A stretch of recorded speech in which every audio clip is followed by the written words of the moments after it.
Good morning everyone. आज का newspaper हम स्टार्ट करते हैं। न्यूज़पेपर का पहला आर्टिकल जो बहुत ज़्यादा इम्पॉर्टेंट है वो रिलेटेड है आर्टिकल 200 से। देखो, आर्टिकल 200 कॉन्स्टिट्यूशन का कहता है कि कोई भी बिल अगर गवर्नर के पास भेजा जाता है तो गवर्नर उसे विदहोल्ड कर सकता है। ठीक है, विदहोल्ड का मतलब है वो रख सकता है और उस पर अपनी एसेंट नहीं दे सकता है, कोई भी टाइम लिमिट नहीं है। मगर अब क्या हुआ है, जैसा कि हमने पहले डिस्कस किया था, अगर सेम बिल दोबारा से रीइनेक्ट किया जाता है किसके द्वारा, स्टेट लेजिस्लेटिव असेंबली के द्वारा, अगर दोबारा से इनेक्ट किया जाता है स्टेट लेजिस्लेटिव असेंबली के द्वारा और फिर दोबारा से गवर्नर के पास भेजा जाता है, तो इस केस में गवर्नर क्या है, विदहेल्ड नहीं कर सकता। सीजेआई ने कह दिया है, सीजेआई की एक बेंच बनाई गई थी, उसमें कहा गया है Tamil Nadu government can not refer री इनेक्टेड बिल टू प्रेसिडेंट। मतलब जो बिल दोबारा से री इनेक्ट किया गया, सेम बिल री इनेक्ट किया गया, पहले क्या करते थे गवर्नर, क्या करते थे, कोई बिल आया स्टेट लेजिस्लेटिव असेंबली से, अब गवर्नर क्या कर लेते, उस बिल को अपने पास रख लेते थे। ठीक है, अपने पास रखे रखे वो ख़त्म हो जाता था और उस पर कुछ भी संज्ञान नहीं लिया जाता था। दूसरी चीज़ क्या होती थी कि या तो वो प्रेसिडेंट को भेज दिया जाता था। अब क्या किया गया, अगर सेम बिल गवर्नर के द्वारा same bill state legislative assembly के द्वारा इनेक्ट कर लिया जाता है और गवर्नर को भेजा जाता है, अब इस केस में गवर्नर के पास ये एसेंट नहीं रहेगी कि वो जो है प्रेसिडेंट को रिफर करें री इनेक्टेड बिल। आपको या तो रिटर्न करना पड़ेगा और रिटर्न किया हुआ बिल जो है दोबारा से सेम आता है तो उसमें आपको एसेंट देना ही पड़ेगी। ये चीज़ क्यों सुप्रीम कोर्ट ने इतना सख्त संज्ञान लिया, उसके पीछे रीज़न है कि जो स्टेट लेजिस्लेटिव असेंबली होती है वो पब्लिक के द्वारा इनेक्ट की गई होती है, वो पार्टी पब्लिक के द्वारा इनेक्ट की गई होती है। स्टेट लेजिस्लेटिव असेंबली का क्या रोल होता है कि वो क्या करती है, लोगों के प्रोग्राम को इम्प्लीमेंट करती है उनके वेलफेयर के लिए। मगर क्या हो रहा है कि 3 साल से कोई बिल ही पास नहीं हो रहा, तो इस वजह से लोगों का वेलफेयर, जो डेमोक्रेटिक सिस्टम है, जो हमारे रिपब्लिक में डेमोक्रेटिक सिस्टम है, उसका लॉस हो रहा है। तो उसके लिए सुप्रीम कोर्ट को ऐसा संज्ञान लेना पड़ा है। तो आपको आर्टिकल 200 के बारे में पता ही होना चाहिए कि क्या चीज़ आर्टिकल 200 कहता है। अगला आर्टिकल जो रिलेटेड है वो रिलेटेड है India offer to host 2018-2028 climate summit. देखो, 33rd एडिशन क्लाइमेट समिट का इंडिया ने कहा है कि हम इसे होस्ट करना चाहते हैं, मतलब चाहते हैं, इसका कोई भी संज्ञान अभी नहीं लिया गया है। तो अभी जो conference of party, climate change का जो कॉन्फ्रेंस ऑफ पार्टी है वो दुबई में चल रहा है। देखो इसमें क्या है, देखो क्लाइमेट चेंज से रिलेटेड बहुत ज़्यादा इशू निकल कर आ रहे हैं। जैसे क्या आ रहा है, फंडिंग का इशू निकल कर आ रहा है। क्या करती हैं डेवलप्ड कंट्री ने, क्या किया, एनवायरनमेंट को बहुत ज़्यादा नुकसान पहुंचाया। अब डेवलप्ड कंट्री के द्वारा एनवायरनमेंट को जो नुकसान पहुंचाया गया उसकी भरपाई नहीं की जा रही है। ना ही डेवलपिंग कंट्री को टेक्नोलॉजी दी जा रही है, ना ही डेवलपिंग कंट्री से ये कहा जा रहा है कि आप जो है, आपको हम हर साल $100 बिलियन की जो मदद डिसाइड हुई थी पेरिस कॉन्फ्रेंस में, वो $100 बिलियन की मदद प्रोवाइड करेंगे। तो ये एक क्राइसिस निकल कर आ रहा है। दूसरा, सस्टेनेबल टारगेट जो है, सस्टेनेबल जिसे SDG कहते हैं, sustainable development goal. Sustainable development goal में स्मॉल कंट्री क्या पार्टिसिपेट करेंगी जब उनके पास रिसोर्सेज ही नहीं है। तो ये एक one of the major chunk है इसका, मतलब मेजर प्रॉब्लम है कि कैसे सस्टेनेबल गोल अचीव किए जाएं। ऐसे ही दूसरी प्रॉब्लम ये है कि डेवलप्ड कंट्री नहीं चाहती हैं कि डेवलपिंग कंट्री आगे बढ़ें ताकि उन्हें रिसोर्सेज रिच बनाया जाए, ये सब नहीं चाहती। तो कहाँ से डेवलपिंग कंट्री अपने रिसोर्सेज को मेंटेन रखेंगी, क्यों कोल नहीं जलाएंगी। जब आप मनी ही प्रोवाइड नहीं करोगे डेवलप्ड कंट्री तो कैसे क्या होगा। ठीक है, तो अगला आर्टिकल देख लेते हैं। अगला आर्टिकल बहुत इंपॉर्टेंट है, आयुष्मान भारत प्रधानमंत्री जन आरोग्य योजना के बारे में।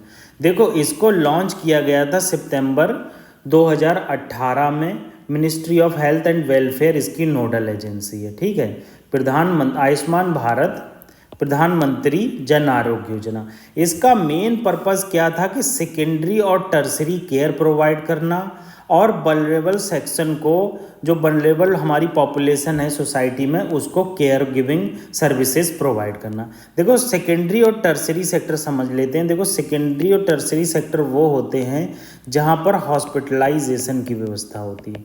आप प्राइमरी सेक्टर में जाओगे तो प्राइमरी सेक्टर में आपको दवा दे दी जाती है और सेकेंडरी सेक्टर में आपको रेफ़र कर दिया जाता है। तो आप यहाँ से अगर देखोगे तो आपको पता लगेगा कि सेकेंडरी और टर्सरी सेक्टर में वल्नरेबल पॉपुलेशन को कवर किया जाता है। इसका मेन एम है उनको केयर गिविंग सर्विसेज प्रोवाइड करना। One of the main feature जो प्रधानमंत्री आवास योजना का है वो 5 लाख रुपए पर फैमिली पर ईयर है। देखो इसमें फैमिली के साइज कुछ भी नहीं डिसाइड है, ये इंपॉर्टेंट है। क्यों इंपॉर्टेंट है? जो मेडिकल कवरेज इंश्योरेंस है वो 5 लाख पर फैमिली पर ईयर है। ये सेकेंडरी और टर्सरी केयर के लिए है, hospitalisation of poor and vulnerable families. और इसमें फैमिली का कोई साइज डिसाइड नहीं है, कितने बार दिया जाएगा ये भी कोई इसमें डिसाइड नहीं है। तो आपको ये चीज़ याद रखना है कि कैसे प्रधानमंत्री आवास योजना के अंदर जो हमारे 5 लाख का इंश्योरेंस है वो पर फैमिली है, ना कि पर इंडिविजुअल है, मतलब पर पर्सन नहीं है। इसमें जो प्रधानमंत्री जन आरोग्य योजना है, इसमें 40% ऑफ पॉपुलेशन हमारी इंडिया की कवर होती है, जो पुअरेस्ट और वल्नरेबल सेक्शन है। मतलब हमारी इंडिया के जो 40% पॉपुलेशन वो कवर होती है। यूपीएससी पूछ सकता है प्रधानमंत्री जन आरोग्य योजना के अंदर कितनी पॉपुलेशन कवर होती है, तो 40% हमारी इंडिया की पॉपुलेशन कवर होती है। इसमें बहुत सारे लोगों को 10.74 करोड़ लोगों को अब तक फ़ायदा पहुंचाया जा चुका है। इसमें बेनिफिशरी जो देखे जाएंगे वो socio economic caste census data से देखे जाएंगे। ये चीज़ आप याद रखना। सोशो इकोनॉमिक कास्ट सेंसस जो डेटा है, सोशो इकोनॉमिक कास्ट सेंसस 2011 का डेटा है। इसके आधार पर स्टेट गवर्नमेंट डिसाइड करती है कि कौन पुअर है। जो स्टेट गवर्नमेंट रिकमेंड करती है वही सेंट्रल गवर्नमेंट के द्वारा मान लिया जाता है और उसी माने हुए चीज़ को उसी के द्वारा डिसाइड होता है कि इसके बेनिफिशरी कौन होंगे, कितनी उनकी सैलरी होगी, कितनी उनकी मतलब गरीबी होगी, ये सब बेनिफिट देख लो। आयुष्मान भारत प्रधानमंत्री जन आरोग्य योजना के, ये एक कैशलेस स्कीम है। आपको वहाँ पर जाना है और अपना प्रधानमंत्री जन आरोग्य योजना का कार्ड शो करना है। अगर आपके कार्ड में बेनिफिट अवेलेबल है तो हॉस्पिटल को वो डायरेक्ट पैसा दे दिया जाएगा और आपको सर्विसेज प्रोवाइड की जाएंगी। प्रधानमंत्री जन आरोग्य योजना का एक खासियत और है, इसमें प्री हॉस्पिटलाइजेशन और पोस्ट हॉस्पिटलाइजेशन दोनों कवर होता है। अगर आप हॉस्पिटल में भर्ती होने से पहले भी आपको बेनिफिट मिलेंगे इसके, और हॉस्पिटल से डिस्चार्ज होने के बाद तक बेनिफिट मिलेंगे। तो इसे प्री हॉस्पिटलाइजेशन और पोस्ट हॉस्पिटलाइजेशन बेनिफिट कहते हैं। हम ये देख ही चुके, 5 लाख इंश्योरेंस कवरेज है 1 साल के लिए पूरी फैमिली को, ठीक है। तो आप देख लेते हैं नेशनल हेल्थ अथॉरिटी के बारे में। देखो ये अथॉरिटी जो है अपेक्स लेवल की बॉडी है जो बनाई गई थी इम्प्लीमेंट करने के लिए आयुष्मान भारत प्रधानमंत्री जन आरोग्य योजना का। इसका मेन पर्पज़ है डिज़ाइन करना स्ट्रेटजी को, टेक्नोलॉजिकल इंफ्रास्ट्रक्चर बिल्ड करना और इम्प्लीमेंट करना नेशनल डिजिटल हेल्थ मिशन को। ये जब national digital health mission implement होगा तो नेशनल डिजिटल हेल्थ इकोसिस्टम होगा। कौन कितना बीमार है, किसके द्वारा कितने रिसोर्सेज यूज़ किए जा रहे हैं, ये सब चीज़ें इसमें इम्पॉर्टेंट हो जाती हैं। इसको इम्प्लीमेंट करने के लिए एक स्टेट लेवल की हेल्थ एजेंसी भी बनाई गई है जिसका नाम है स्टेट हेल्थ एजेंसी, ठीक है।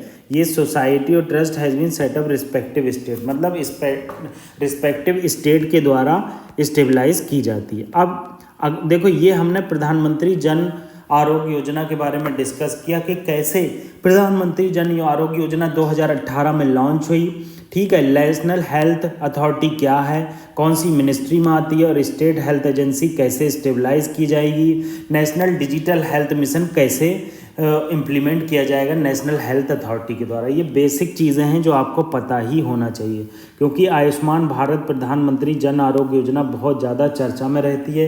रिसेंटली अभी छत्तीसगढ़ में चुनाव प्रचार के दौरान मोदी जी ने बहुत सारी इस विषय में संज्ञान लिया। अगला आर्टिकल मिनिस्ट्री ऑफ टेक्सटाइल से रिलेटेड है जो recently 23 strategic research project inaugurate किए गए हैं। देखो क्या है, ये एक फ्लैगशिप प्रोग्राम है। पहली इंपॉर्टेंट चीज़, किसका फ्लैगशिप प्रोग्राम है? नेशनल टेक्निकल टेक्सटाइल मिशन का। मतलब नेशनल टेक्निकल टेक्सटाइल मिशन के अंदर बहुत सारे प्रोग्राम लॉन्च किए गए हैं, जिसमें से 23 स्ट्रेटजिक रिसर्च प्रोडक्ट करके एक प्रोग्राम लॉन्च किया गया।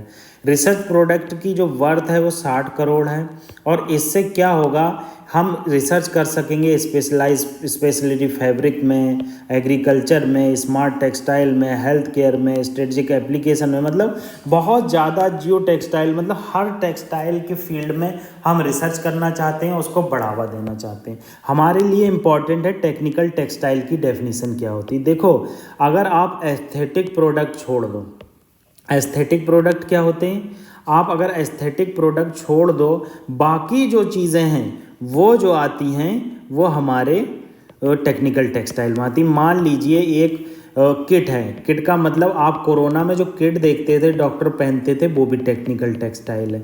टेक्निकल टेक्सटाइल का मतलब है एस्थेटिक प्रोडक्ट, शर्ट वगैरह जो हम घर में पहनते हैं उन्हें छोड़कर मरीन लाइफ में जो जैकेट यूज़ होती है, मेडिकल में जो चीज़ें यूज़ होती हैं, और ये जो फायर ब्रिगेड वाले यूज़ करते हैं, वो सब टेक्निकल टेक्सटाइल के अंदर आता है।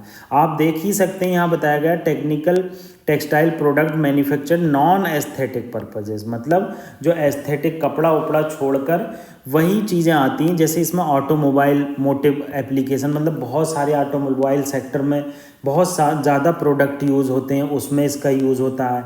मेडिकल टेक्सटाइल में यूज़ होता है, जियो टेक्सटाइल में, एग्रो टेक्सटाइल में, और प्रोटेक्टिव क्लॉथ में। ठीक है, अब इसमें क्या बताया गया है कि हमारे इंडिया में जो टेक्निकल टेक्सटाइल प्रोड्यूस हो रहा है उसको हम इम्प्रूव करना चाह रहे हैं, उसकी इफ़िशियंसीज़ को इम्प्रूव करना चाह रहे हैं। ठीक है, गवर्नमेंट ने एक और मिशन लॉन्च किया है जिसका नाम है national technical textile mission for promoting research and development in textile and their application. मतलब ये नेशनल टेक्निकल टेक्सटाइल के मिशन के अंदर बहुत सारे मिशन लॉन्च किए गए हैं, जिसमें से one of the important mission क्या बताया गया है, national technical textile mission for promoting research and development effort. ठीक है, आप देख लेते हैं नेशनल टेक्निकल टेक्सटाइल मिशन का बजट कितना है और ये कब से कब तक लॉन्च किया गया। देखो, इसे लॉन्च किया गया था मिनिस्ट्री ऑफ टेक्सटाइल ने। आप टेक्सटाइल और अप्रैल में डिफरेंस समझ लो। देखो, अप्रैल जो होता है वो प्रॉपर एक क्लॉथ होता है, मतलब बनी हुई शर्ट होती है, और टेक्सटाइल क्या होता है, एक बंडल होता है कपड़े का, और ये प्रॉपर शर्ट होती है। ठीक है, ये शर्ट होती है।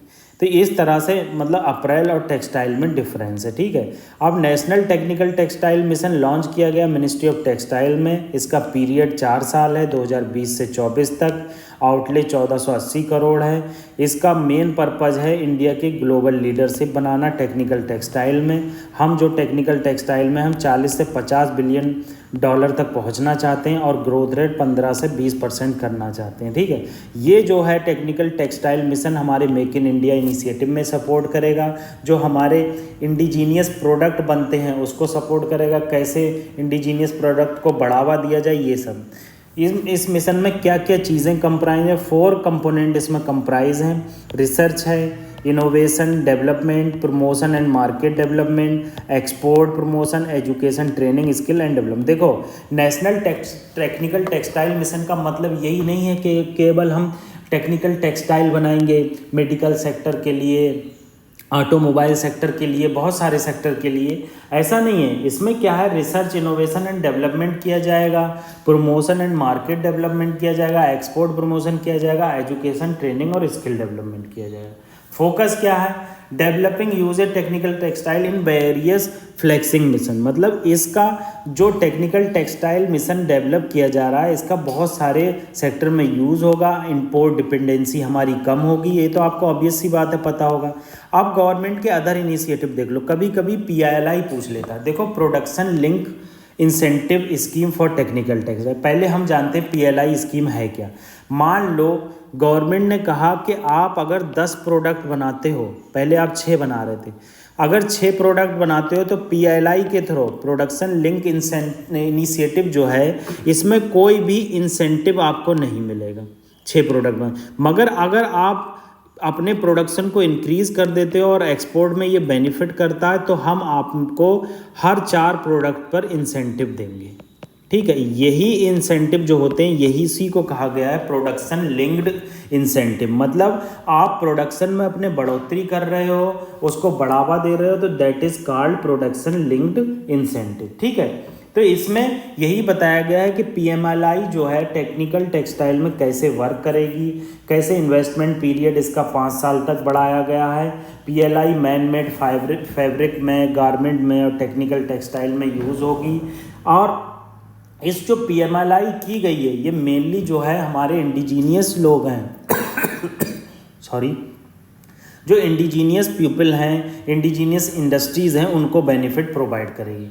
पीएम मित्रा पार्क स्कीम के बारे में आपने सुना होगा। देखो पीएम मित्रा पार्क क्या है, 7 mega integrated textile reason and April park बनाए जाएंगे। देखो इसमें क्या होता है, देखो कोई भी पार्क अगर आपका न्यूज़ में आ रहा है, जैसे पीएम मित्रा पार्क है, इसमें क्या है कि एक एरिया दे दिया जाता है। इस पर्टिकुलर एरिया में बहुत सारी इंडस्ट्रीज़ लगाई जाती हैं सेम कैटेगरी की।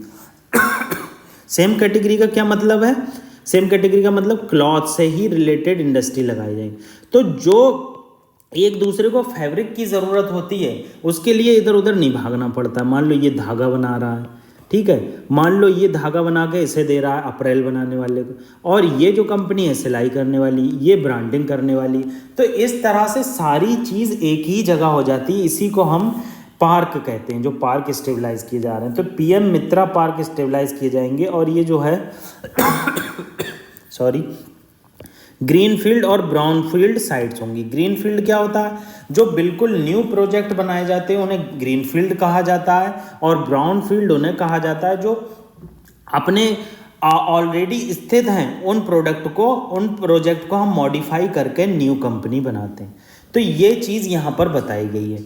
अब इसके लिए एक स्पेशल पर्पस व्हीकल बनाया गया है। स्पेशल पर्पस व्हीकल क्या होता है, ये एक तरह का सॉरी, ये एक तरह का व्हीकल होता है, मतलब एक तरह का ग्रुप होता है जो कंपनी को बेनिफिट प्रोवाइड करता है। जैसे स्पेशल पर्पस व्हीकल क्या हो गया, स्टेट गवर्नमेंट का और गवर्नमेंट ऑफ इंडिया और पब्लिक प्राइवेट पार्टनरशिप के थ्रू हम एक स्पेशल पर्पस व्हीकल बनाएंगे। तो ये आज हमने इम्पोर्टेंट डिस्कशन किया। Thank you.